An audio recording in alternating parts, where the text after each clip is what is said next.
Hello बच्चों, मैं राजेंद्र आप सभी को आज कक्षा 9 भौतिक विज्ञान में बल तथा गति के नियम चैप्टर लेकर आया हूं। तो आज बल तथा गति के नियम चैप्टर में समझेंगे सबसे पहले बल, फोर्स क्या है।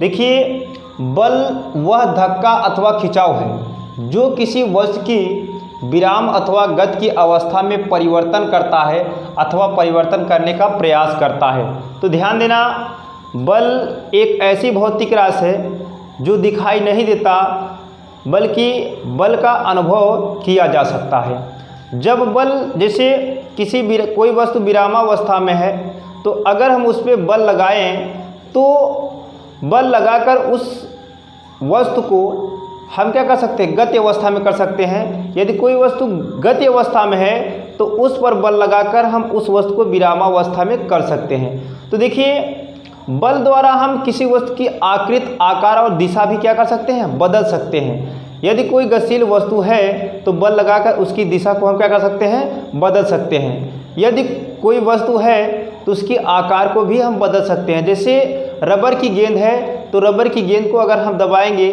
तो उसकी जो आकार है बदल जाएगी। जैसे गीली मिट्टी है, गीली मिट्टी में अगर हम बल लगाते हैं तो उसका आकार क्या हो जाता है, बदल जाता है। तो ध्यान देना, और एक बात यहाँ समझिए, जो बल होता है, बल एक वस्तु के लिए, अगर एक वस्तु है तो वहाँ बल का कोई अस्तित्व नहीं है। बल के लिए दो वस्तुओं को होना आवश्यक है।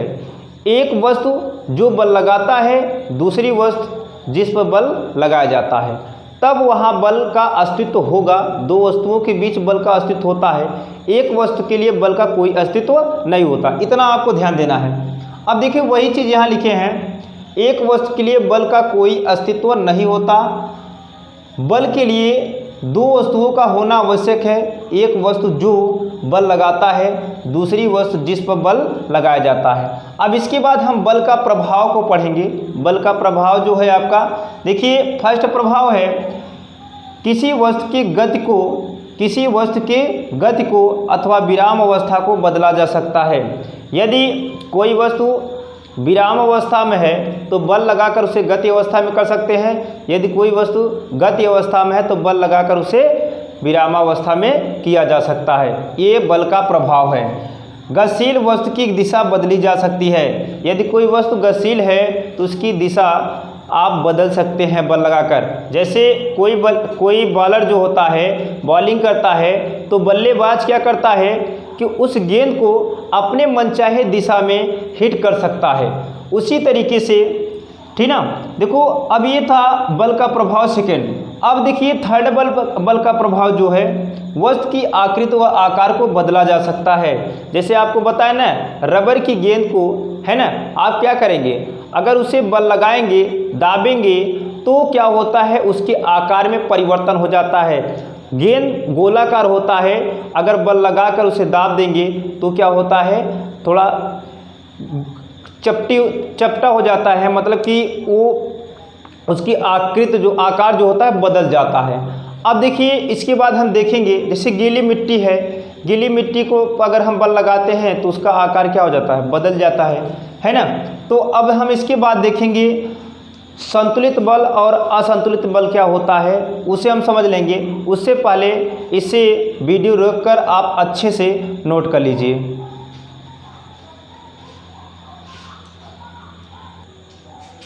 देखिए बच्चों, संतुलित बल अथवा असंतुलित बल।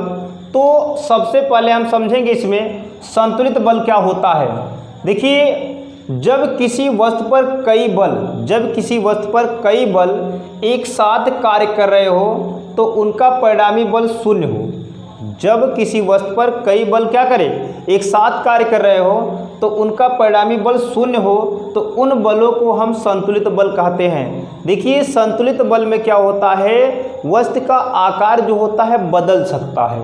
वस्तु का आकार क्या हो सकता है, बदल सकता है। जैसे हम मान लें कोई वस्तु है, ये कोई वस्तु है, ठीक ना। अगर इस वस्तु पर मान लेते हैं दो बल इस तरीके से कार्य कर रहे हैं, दो व्यक्ति, मान लेते हैं कोई बक्सा, मान लेते कोई बक्स है, ये कोई बक्स है, और अब इस पर मान लेते हैं कि दो व्यक्ति इस तरीके से बल लगा रहे हैं और दो व्यक्ति इस तरीके से बल लगा रहे हैं। ठीक ना, और इस बॉक्स में कोई परिवर्तन ना हो, मतलब कि न इस तरफ आए न तो इस तरफ आए, अब इसकी स्थिति में कोई परिवर्तन न हो, तो इसका मतलब ये होता है कि इस पे जो बल लग रहा है वो क्या लग रहा है, दोनों तरफ से बराबर। इसका जो परिणामी नेट बल है वो नेट बल यहाँ क्या लग रहा है, शून्य लग रहा है। कितना, शून्य। जैसे हम कर ले कि मान लो 2 न्यूटन का बल इस तरफ से लग रहा है और 2 न्यूटन का बल इस तरीके से इस तरफ से लग रहा है, तो अब बताइए 2 न्यूटन का बल इस तरफ से लगाया जा रहा है और 2 न्यूटन का बल इस तरफ से लगाया जा रहा है, तो बताइए इसमें नेट बल कितना होगा। नेट बल जो परिणामी बल होता है क्या होता है, शून्य हो जाएगा, क्योंकि परिणामी बल ज्ञात करने का जो सूत्र होता है, यदि किसी पिंड या वस्तु पर 2 बल विपरीत दिशा में कार्य करे तो उनका जो परिणामी बल होता है वो क्या होता है, या तो आप F2 माइनस F1 कर सकते हैं या तो F1 माइनस F2 कर सकते हैं, ठीक ना। यदि आप क्या कर सकते हैं कि यदि 2 बल, ठीक ना, यदि 2 बल एक साथ कार्य करे और एक ही दिशा में कार्य करे तब उनका परिणामी बल जो होता है F बराबर F1 प्लस की क्या होता है, F2। जब एक ही दिशा में कार्य करे तब परिणामी बल उनका क्या होता है, F1 प्लस के F2 होता है। तो इतना ध्यान देना है। जैसे हम मान लेते हैं ये कोई वस्तु है, अब इस वस्तु पर देखो इस दिशा से इस पे 4 न्यूटन का बल लगाया जा रहा है और इस दिशा से इस पर कितने 6 न्यूटन का बल लगाया जा रहा है। तो हम बताएं कि इस पे जो नेट बल है तो नेट बल कितना होगा, तो नेट बल क्या होगा, 6 माइनस के 4 बराबर कितना 2, तो इसका जो परिणामी बल होगा कितना होगा 2। तो लेकिन इस स्थिति में जो बल लगेगा, जो परिणामी बल है वो क्या है, असंतुलित बल कहलाएगा। क्या कहलाएगा, असंतुलित बल। लेकिन जब यहाँ पर क्या करें, 2 न्यूटन का बल इस तरफ से और 2 न्यूटन का बल इस तरफ से इस पे लगाया जाए तो इसका जो नेट बल होगा क्या होगा, शून्य होगा। तो इस तरीके से बल जो होता है क्या होता है, संतुलित बल कहलाता है। कि जैसे मान लेते कोई दरवाज़ा है या तो मान लेते ये आपका व्हाइट बोर्ड है, अगर इस पर हम क्या करते हैं, बल लगाते हैं तो इसकी स्थिति में कोई परिवर्तन नहीं होता। इसका मतलब कि जितना हम इस पर फोर्स लगा रहे हैं उतना ये हमारे पर फोर्स कर रहा है, ठीक ना। तो इस स्थिति में बल क्या होता है, इस स्थिति में बल संतुलित बल हो जाता है। क्या होता है, संतुलित बल होता है। तो इतना आप ध्यान देंगे, ये था आपका संतुलित बल। अब हम देखेंगे असंतुलित बल क्या है।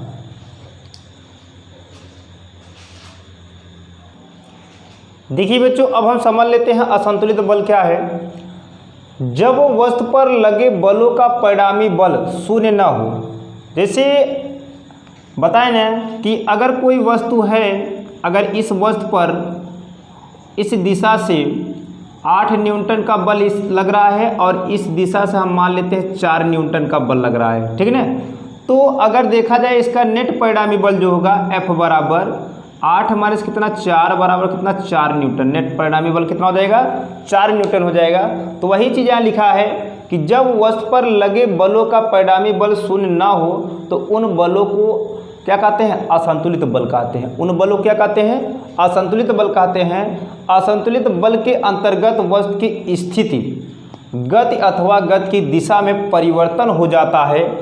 इस अवस्था में परिणामी बल बड़े बल की दिशा में कार्य करता है। तो कहने मतलब ये 4 न्यूटन जो है, 4 न्यूटन जो परिणामी बल 4 न्यूटन आए हैं, इसकी दिशा क्या होगी, इस दिशा में होगी। मतलब कि जिस दिशा में, ठीक ना, जिस दिशा में 8 न्यूटन का बल है, जिस दिशा से 8 न्यूटन का बल होगा उसी दिशा में इस परिणामी बल की दिशा हो जाएगी। ध्यान देना। अब वस्तु की, देखो यहाँ दिया है वस्तु की स्थिति, गति अथवा गति की दिशा में परिवर्तन हो जाता है। कहने का मतलब यदि कोई वस्तु है, अगर उसमें असंतुलित बल कार्य करता है तो वस्तु की स्थिति मतलब बदल जाती है, वो मतलब कि परिवर्तन हो जाती है। जैसे इसमें आपका जैसे असंतुलित बल था, संतुलित बल में वस्तु की स्थिति में कोई परिवर्तन नहीं होता था, लेकिन इसमें वस्तु की स्थिति में क्या हो जाएगा, परिवर्तन हो जाएगा।